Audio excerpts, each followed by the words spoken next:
Joe, the calendar says 2025, but when I see you in a uniform here, I'm flashing back to 1996. When I say 1996, what does that mean to you?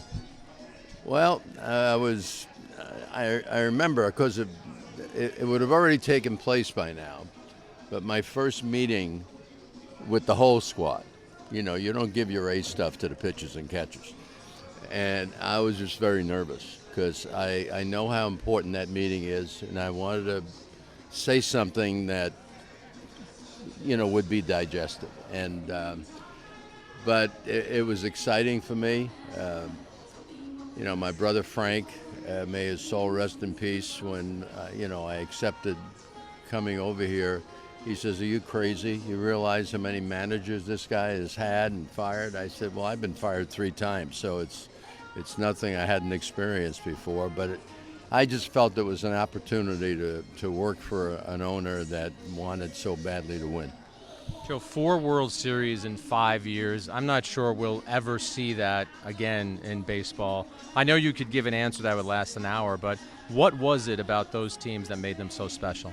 Well, the '96 team, especially, they, right away, and when you dream about as a manager, you need a group of unselfish people, and that's what I had. I mean, they helped each other, and I think, we started out well.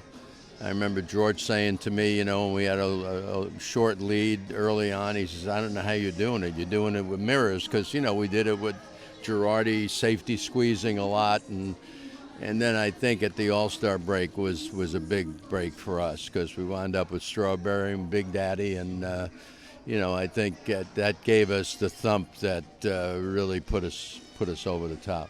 When Aaron Boone was hired as manager, I remember calling you, and one of the things that resonated with me was you said he's comfortable in his own skin. You've watched Booney manage now as you watch from afar, and he joked around that there were times where you were also levying the fines on him when you were with Major League Baseball.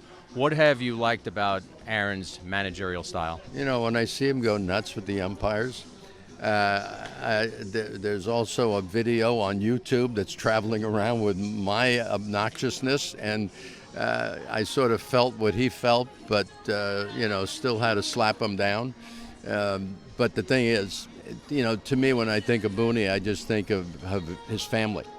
Mm-hmm. He comes from a baseball family. His grandfather, his father, and the fact that he witnessed it from up above, which to me I think is a real benefit. I know it helped me when I worked for the Angels and was watching managers manage, and I'm trying to manage with them.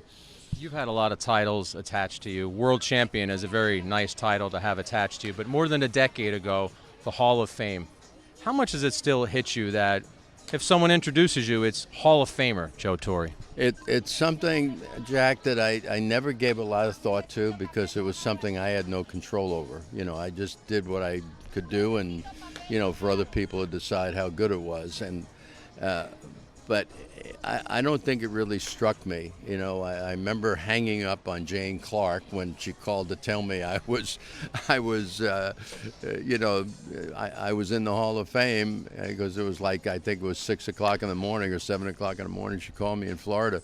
But when I showed up for the weekend of my induction and I walked through the front door of the Oda Saga, Al Kaline was the first one to come up to me and welcome me, and at that point in time I think it struck me how special this place was.